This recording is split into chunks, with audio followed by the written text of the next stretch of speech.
The Saints signed Derek Carr. Your thoughts on Derek? And we talked about this when we had you on before they had a quarterback. Are you in win now a little bit mode, maybe? That's what I call it, win now a little bit mode, maybe? Or are you in build to possibly win a Super Bowl in the future? Because I think Derek Carr, and the analogy I use, Matt, and I'm going to let you take it, is it's like getting your first car when you're 16 or 17 or in some cases 36. But it's like getting your first car. Yeah, it's better than your bicycle. Yeah, it works. It could take you from point A to point B. And like I said, it's better than what you had. But it's not the best car you're ever going to have. It's not going to win the Daytona 500. Do you think the Saints have a shot in hell to win a Super Bowl with Derek Carr at quarterback? So no, I don't. Yeah. And there's it's a big point of contention here. And first, I think with our industry as a whole, we always feel like we have to be contentious and yell and scream at each other and tell other people why they're stupid and why they're wrong. And I do that a lot, actually. Matt, you're wrong. Stop being stupid. But this is one of those topics where I really believe, like, beauty is in the eye of the beholder. Like, whatever your opinion is, whatever you feel the approach is that's appropriate, is really just about risk tolerance. I mean, Jake, I agree with you. Like, the Saints are my favorite team. I've never hidden that. Okay. I feel like I can be objective about them and I can be critical when I need to be. We're all a fan of somebody. But I want them to win. Yeah. And they're not winning a Super Bowl with Derek Carr. I think Derek Carr right now is what Andy Dalton was when Cincinnati kicked him to the curb. 9 years with the team that drafted him, never won big, probably a top half of the NFL quarterback, maybe at his best, out right there on the outskirts of the top 10. But he's coming off the worst season of his career. He'll be 32 here soon. He's joining a team that was 7-10 a year ago, and whose head coach is 15-38 in his career as a head coach. Or the Saints in 2023 are objectively the best version of themselves with Derek Carr, because they weren't going to get Aaron Rodgers. If you draft a rookie and start him, you're not going to win a lot. You're not getting Lamar Jackson. I don't know that anything like Sam Darnold or Andy Dalton is better, or Baker Mayfield. Yeah. So you're your best version of yourself. I mean, Jake, they'll probably win 9 games, win a bad division, and get bounced in the wild card round. Yep. But then where are you after that? For me, I say with Derek Carr, the Saints' ceiling is lower, their floor is higher. But that's not good enough for me. I want to see my team win a championship again. So you've got to be willing to take the risk to draft your franchise where undeniably the floor could be lower. I mean, you could draft Mitch Trubisky. You could draft Sam Darnold. You could draft Zach Wilson.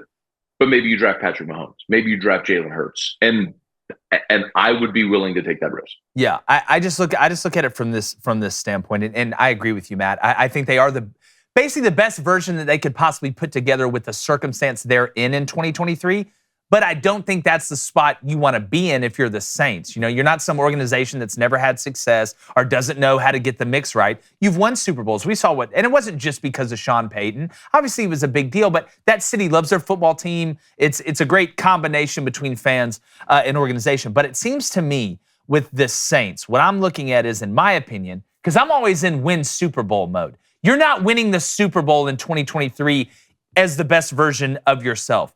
I just feel like with the way the cap situation's set up, even with Michael Thomas restructuring, trying to get that money down, now would have been the time to get rid of basically everything and rebuild, because you've had and I get where the Saints are coming from. You had an old roster that struggled the past 2 years. The fans are pissed off. You haven't won anything. So maybe winning a bad division and getting into the playoffs, maybe that'll suffice. Maybe that'll hold the fans over for a couple years. But what happens after that couple years? When you don't take that next step, when you don't get past the divisional? Because to me, I would much rather win a Super Bowl in 5 years than not make it past the divisional for 3 years. That's just me.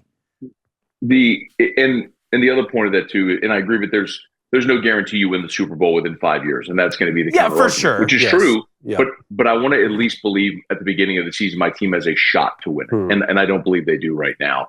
The other thing about where the Saints are is, they were in this perpetual all-in win-now mode for like the last 5 years or so with Drew Brees. And that's how the cap situation got so terrible, because they were willing to make awful contract decisions to give Drew Brees whatever piece he may need to try to get over the hump, win a Super Bowl.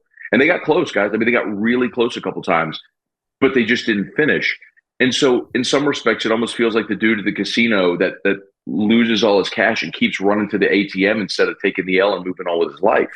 And so they keep doubling down on this strategy, and they will absolutely make the cap work. I mean, Kai Harley is their sort of cap expert, and he's brilliant at restructuring deals and moving money and making it work. But the problem is you keep buying on credit, and eventually that bill comes due. And as long as you keep doing that, you just further exacerbate the problem. So I don't like where they're at. There's a lot of fans who say like, I never want to see my team go 4-13 again. I never want to see a terrible year.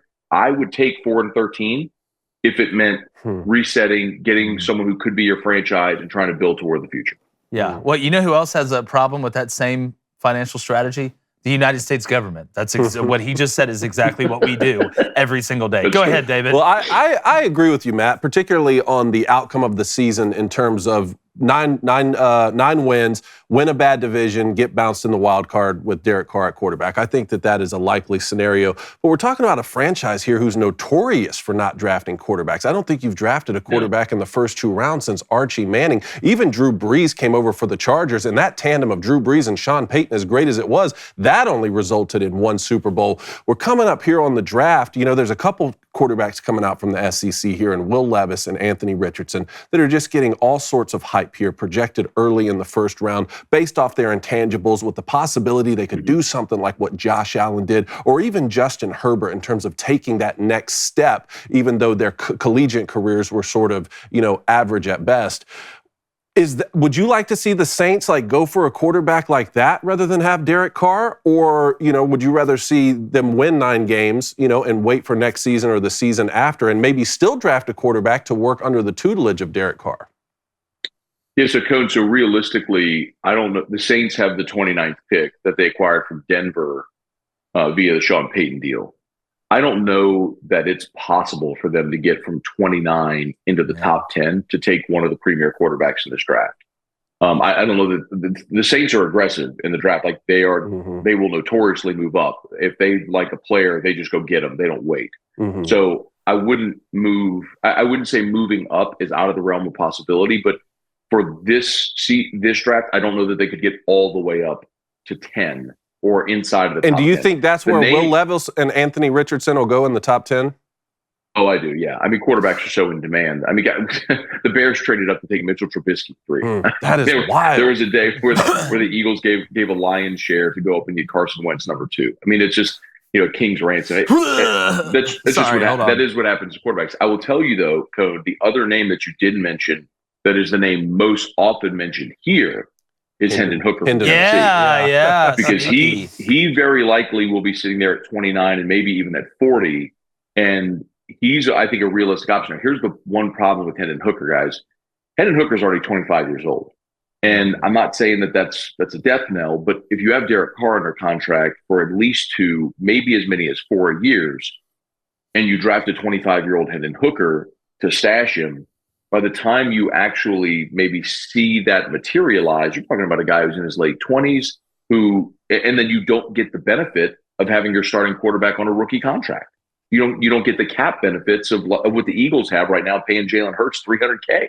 That's a really good point. That's the big difference with trying to stash a quarterback right now. I would still love to see him do it, Cone. And your point is an accurate one. The Saints have only drafted a quarterback in the first 2 rounds once in their history. It was Archie Manning. They by far have the fewest starts in franchise history by a quarterback drafted by the team than any team in the NFL. It's eventually you got to walk up to the plate and take the bat off your shoulder. You got to be willing to take your hacks and see if you can land a Mahomes, a Josh Allen, a Herbert, and they just haven't been willing to do that throughout their history. I really like that you brought up Hendon Hooker's age there because I've often been critical of a lot of teams not drafting more quarterbacks to sit behind older guys for a couple years. The Aaron Rodgers, Brett Favre situation, I think, is one of the best ones, and that benefited Aaron Rodgers greatly. I think the Seahawks are in a good position to do it right now. Go get a franchise-type quarterback who could sit behind Geno Smith, who you've just signed to a 3-year deal. But when you bring up a 25-year-old quarterback who then would be off his rookie deal maybe before he starts a game, that was one of the pro points. I thought coming off an ACL, that would give him time to heal while he learns under Derek Carr, and maybe you only win 9 games and he develops. But the age is a really good point, Matt. I get it about the age, but I think sometimes we put too much stock into that when it comes to quarterbacks. If I'm talking about a running back or I'm talking about a middle linebacker or a left tackle, somebody that gets collided into every single play. Tom Brady just played quarterback till he's 50 years old. If there's any position, as crazy as it sounds, that you can play for probably the longest outside of specialists, it's quarterback. I would much rather have a mature 25-year-old Hendon Hooker it's like getting married for the second time. You don't want that huge wedding again. You don't have to go through all that other stuff. You guys both know. I don't got to worry about Hendon Hooker going out and doing something stupid or going out and putting the organization at risk. It's almost like the BYU factor. You want to know why BYU's always so pretty good? They're never terrible, really, because they're almost all 30 years old. That a lot comes with that, and married. And you know, they have a mortgage and things like that. Now, there are 25-year-olds that are immature. Look at Stetson Bennett doing crazy things in downtown Dallas outside of looking for TCU's defense. But I feel like sometimes we put a little bit too much into, this quarterback's 24.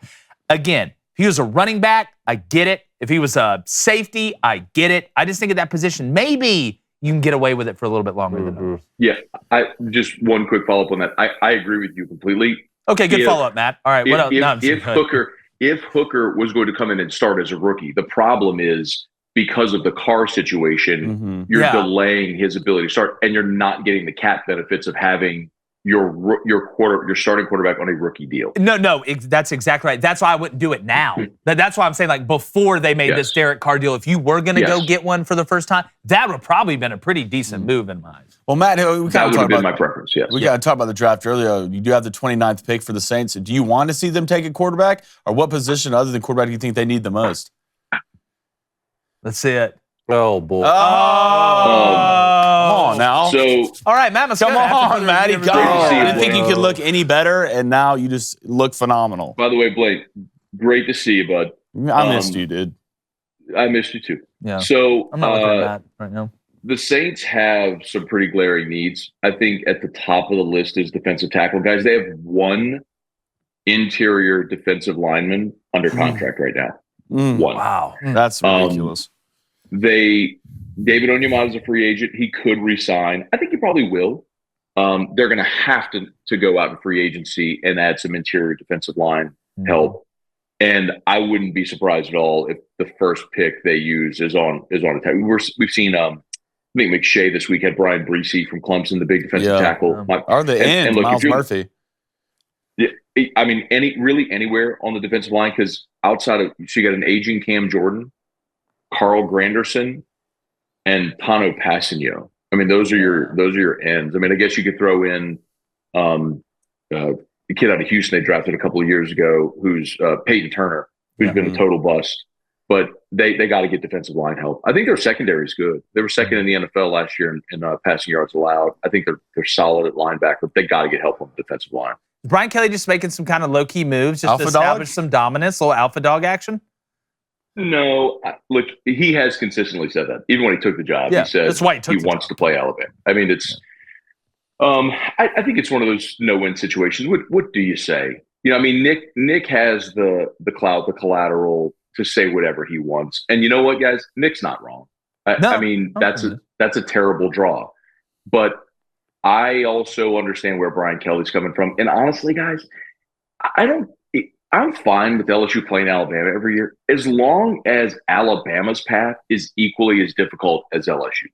It's the only thing I've ever really cared about with the SEC scheduling is that it's equitable, that everybody has as fair and equal a path through the league as everybody else. And forever, that's not been the case because LSU's permanent opponent's been Florida, while Ole Miss draws Vandy and Mississippi State draws Kentucky, and everybody got something. They got their traditional rivalry. They got an easy path. I mean, Bama's gotten to play Tennessee for the last 20 years when they stink. So it's not been – well, LSU's had to play Florida every year. So it's not been equitable. I mean, 2006, LSU probably wins the national championship if they don't have to play Florida.